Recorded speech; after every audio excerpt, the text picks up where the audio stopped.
My dad has been talking about it all winter. The deer are eating pine. That's not good. At the time, I didn't really understand exactly what he was talking about. He said they will starve to death eating pine. I've heard others say the deer are doing fine.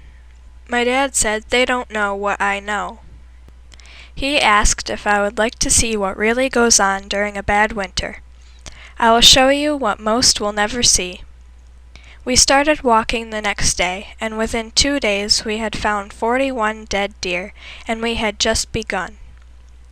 A few of the deer were still barely alive and too weak to move as we approached them, but some had just died before we had gotten to them, and some had been there for weeks. As we walked, we would find deer that were untouched by scavengers, others were partially eaten.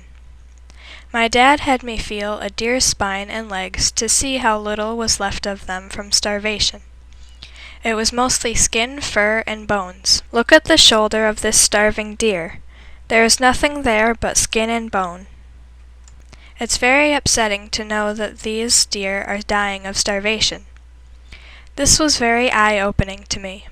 The next bad winter storm we have, I will be thinking about what is going on in the woods. One reason a lot of deer survived is because of the cedar and hemlock trees we have around here.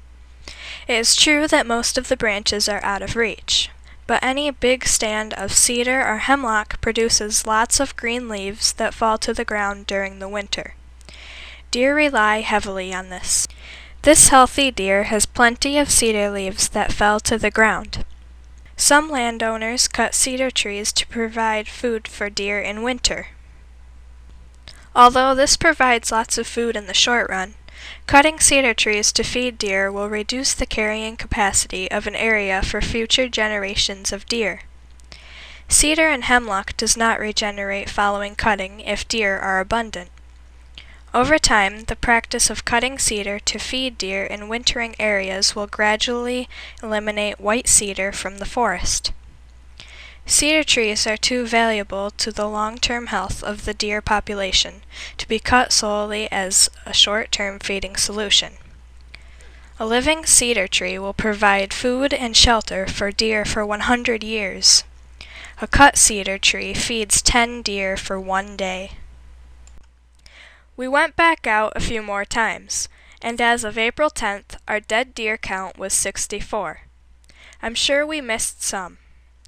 On April 7th, we found 2 adult does, still barely alive. They died a few hours later.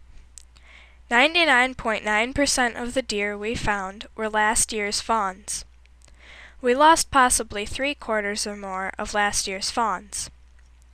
We checked the bone marrow on several of the deer, and the fat content was in the range of 3 to 10%. This determines that the cause of death was starvation.